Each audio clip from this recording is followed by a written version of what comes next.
Go ahead, madam. Thank you.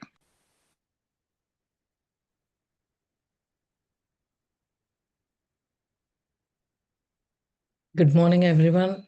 This is Sushma from Maryland. So today we are discussing about the 13 principles, individual principles. In that, I'm going to cover the four. So first thing is for any PSSM activity, pyramid masters should learn always to say yes, yes, yes.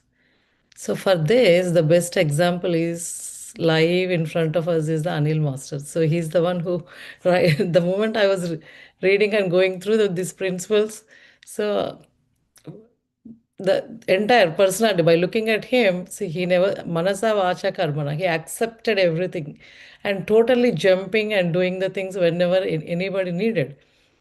So, and I also, last week, I think, I was going through mm, I heard most of the Patanjali sutras, but I didn't dive deep into that. So I was going overview of the what is exactly Patanjali Sutras. So these are the ancient Sanskrit script composed of 196 sutras in that. So those are divided into four further like padas or sections. So Samadhi Pada and Sadhana Pada. So the Patanjali's most famous contribution is Ashtanga Yoga. When I was reading those Ashtanga Yoga, the way he explains is the for eight limbs is further divided into two set of laws. So one approach is individual approach, the other is yogic approach. So here the individual approach, suppose if I am there, yoga, I'm learning for myself. So that leads to the egoistic approach towards individual. So even we take the swamis or yogis who is not having the family, but still they are living in this world. So being they are dependent, they are not independent, even though they are swamis, so they don't have any baggage, any carrying, but still they are dependent on the for their mind, they are dependent on their body. So they are taking something from this universe. So in this universe, life and the relationship goes like he explains that is the two faces of the coin. So when we are leading the life, your our responsibility to give back to something to this universe. So when what I meant here, what I understood here is, as an individual we are learning. So life is to learn and give back something to this universe. So by setting up our mind this way, so always we will be proactive to say, involve something and give something back to this universe. So in the Ashtanga Yoga, the two sets of laws are there. The four talks about the individual approach. The other four are like yogic approach. So we are learning and your experience knowledge, so we learn the knowledge out of using our senses and out of our experiences and intuitional knowledge, intuitive knowledge we are seeking. So once this is there, then we'll come to know what is our responsibility towards this universe. So we are taking and giving back to this universe. That is I like the way he explained in detail about the yoga. So yoga means not only learning, giving back to this, whatever we are learning to this universe. Let us go to the second principle. We should always maintain a beautiful smile on our face. Of course, when we are in deep dive into surrenderance, when we are very well practiced with the 18 sutras of the Patrijis, so internal and external cleansing will be happen automatically. So the moment internal cleansing happens, the beauty, everything, no need to consciously put our smile on our face. So it comes within us. The moment you accept, the internal cleansing happens, so the aura automatically it carries with us, so that reflects on our personality. So it is a package, so we have to practice and stick to that 18 principles and it reflects on everybody's, not only the every individual, every master, every pyramid masters. The automatic smile and personality, appealing personality will be there on their faces, on their yeah, they can carry the personality. And the third one is the pyramid spiritual work needs to be done by ourselves, but credit should always be given to everyone else. Yes, here.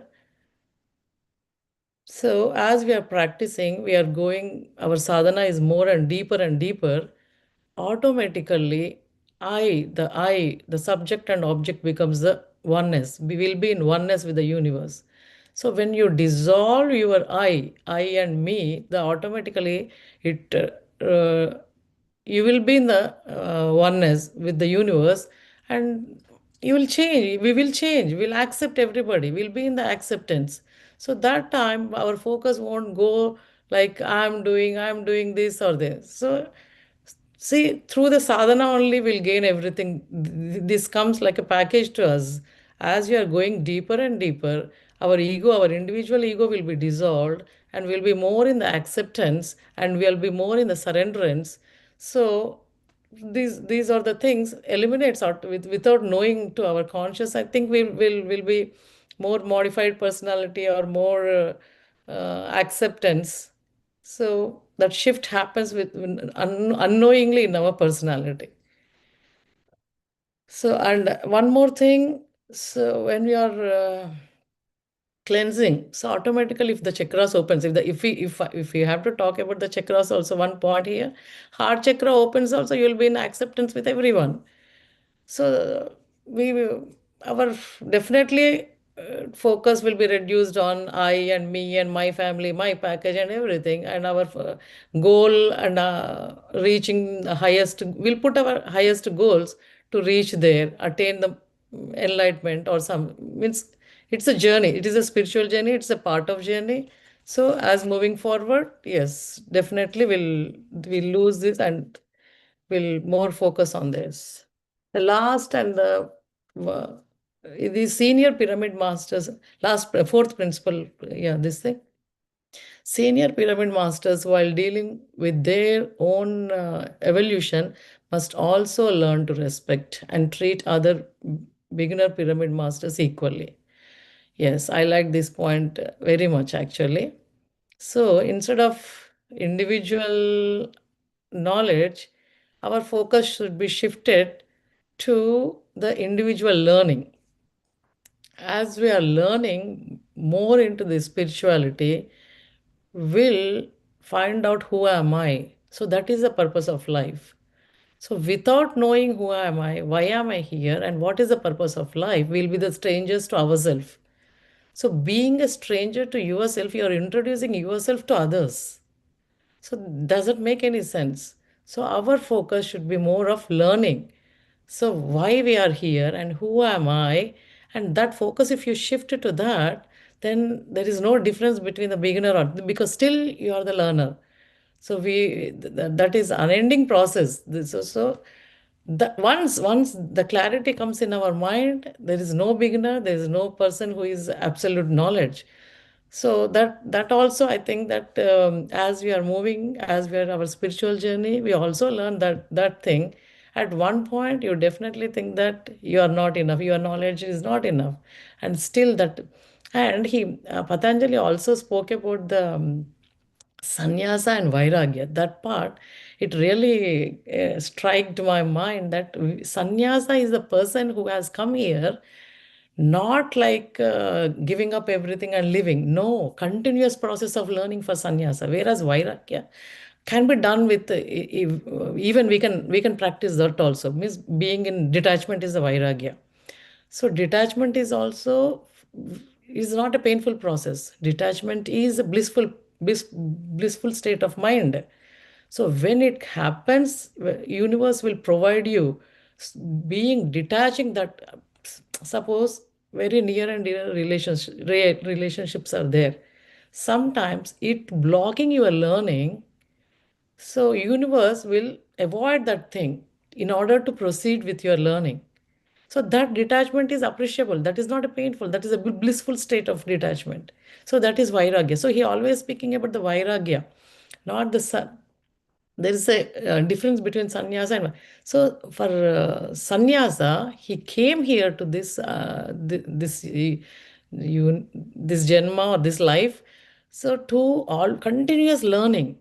So sannyasa cannot sleep like relaxed also. Even in the sleep, he has to know what is his attainment, what is his goal of life. So that is not a your away from your means that has continuous learning process without anything is a even more responsible job rather than we think that sannyasa is giving everything away and he is leading the life alone. But in fact, is more responsible job than the uh, uh, our life or detachments of being that. So being a stranger to ourselves is absolutely is the not solves our purpose of life. So not only cheating ourselves, we are cheating the others also. You don't have the enough knowledge of yourself, and you are going and introducing to yourself. So these are the 4 points I wanted to discuss today. Thank you so much. Let us start the meditation now. Please sit in a comfortable position.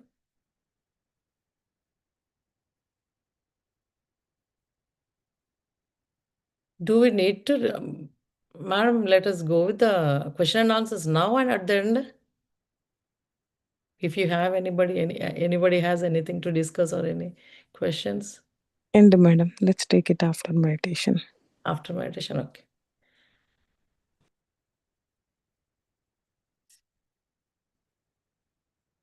Focus on your breath. Close your hands. Lock your fingers. Crisscross your legs. Cross your legs. Take a deep breath.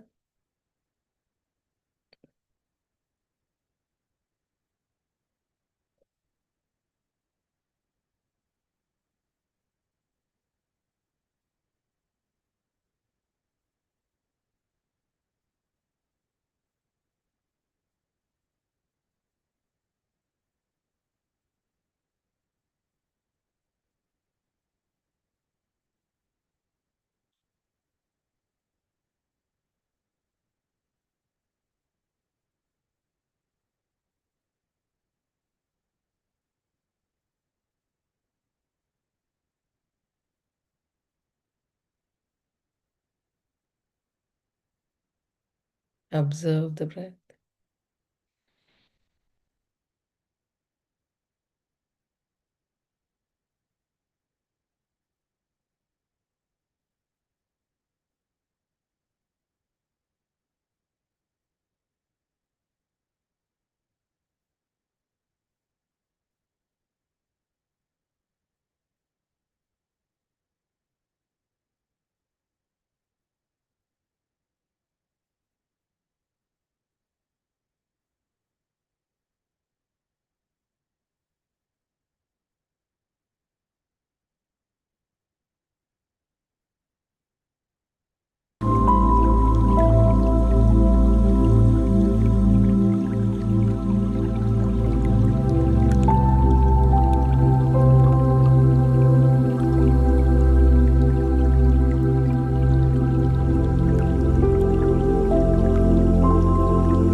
Put it on your eyes.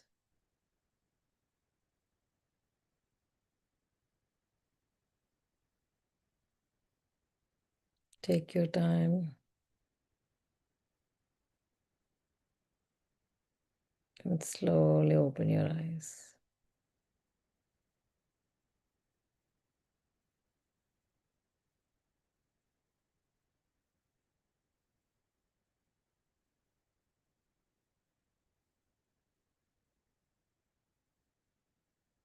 Thank you everyone.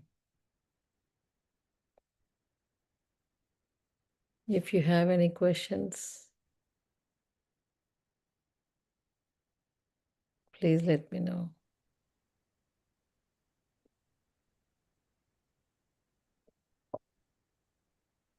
Sushma, Yes. I have a question. First of all, thank you very much for giving that such a great discourse on the Patanjali Yoga Sutras and relating that to what Patriji has said. It was a very revealing and quite a bit of knowledge. You were talking about Vairagya, Yes. and you gave a very good explanation about Vairagya. And Vairagya should not be a painful process, it could be a blissful process as well. I just want to add a few things to that, just a little bit of flavor to that. I think the Vairagya should not be a forceful thing. Vairagya should be a natural process, and Vairagya should not come out of receiving an instruction from Guru or anybody. Vairagya should come out of an internal understanding, an understanding, like for example, for instance, like if you look at the Adi Shankaracharya, Jagadguru Adi Shankaracharya, he wrote about Tattvabodha, the basic principles of any person who want to pursue a spiritual journey. He particularly talk about something called sadhana chetustayam. And one of the sadhana chetustayam is viveka, and the second one is vairagya. So it's the serial coming from Viveka first and Vairagya second do have some significance why he mentioned first Viveka, then Vairagya. Viveka is what it is it's a nitya vastu Viveka. What does it mean is one should first and foremost thing one should develop the ability to discriminate what is permanent and what is impermanent. When a spiritual aspirant start practicing that and understanding that what is a permanent and what is permanent, impermanent, gradually the consciousness to grow to a level of vairagya. Vairagya is nothing but it's a dispassion. The dispassion is nothing but dispassion. Basically, dispassion is disconnecting from all the things that are impermanent and connecting to all the things which are permanent. So, this process has to be, according to me, what I think is this process need to be kind of very progressive, very natural, and it has to go based on their understanding, like, and it has to be the it is more like you can look at a destination vairagya is. But the process, that the path that reaches to the vairagya is the viveka, the ability to discriminate what is ephemeral and what is eternal. Yes. So I just want to add that thing. Thank you, sir. And one step towards the spirituality, definitely it detach from the material world one step. So the progress, justifying both by definition, I don't know, but in practical, not possible. So going for means your spiritual journeys you're going, definitely the automatic you'll lose the interest in the other side of the lifestyle or the side of the world. So that is a natural process. Definitely, I totally agree with you.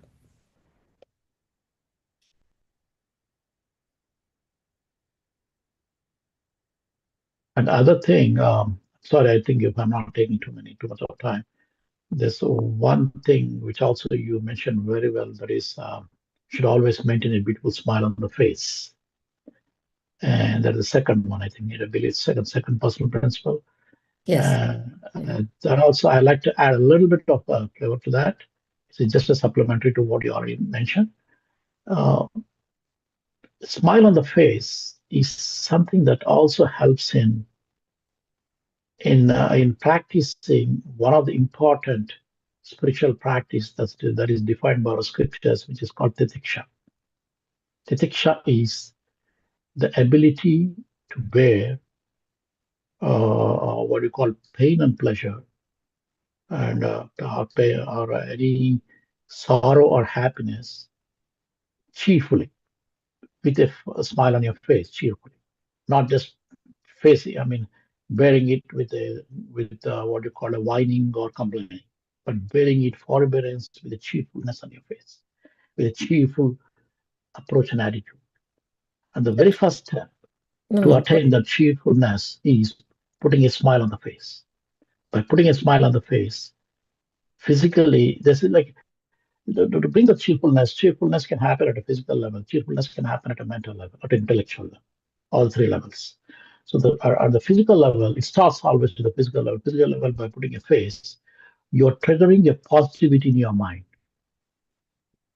And that positivity will also help you actually to maintain the quiet your mind and peace your mind. And the peace mind is always a well-poised mind to do the viveka, to do the what you call the discrimination between what is permanent, to do the spiritual thinking. That's what I think. Yes.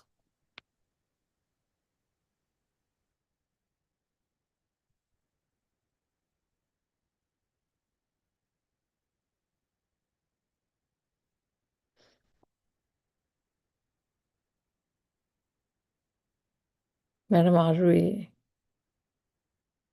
ending here?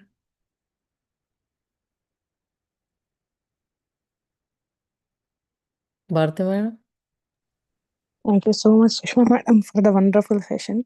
I think one point what you mentioned that really stuck with me is being sannyasa, like, or vairagya, is not just uh, going away or detaching yourself, but that is much more complex than what you think. Because you think if you go in that route, oh, it is so easy, you don't have any attachments or you don't have family responsibilities, but that is like even more Higher purpose, yeah. and higher purpose. So yeah, so we should, again, right, like we went through all the 18 principles during the last 18 days. There is one day the principle that says we all have to follow the royal golden middle path. So it is this balance that we need to strike between our physical world and also going to our spiritual world, like spirituality, trying to strike that balance that takes it for the higher purpose. But yeah, but these are amazing wisdom on the first four individual principles, man. Thank you so much for sharing. Thank you for giving me the opportunity, madam. Thank you.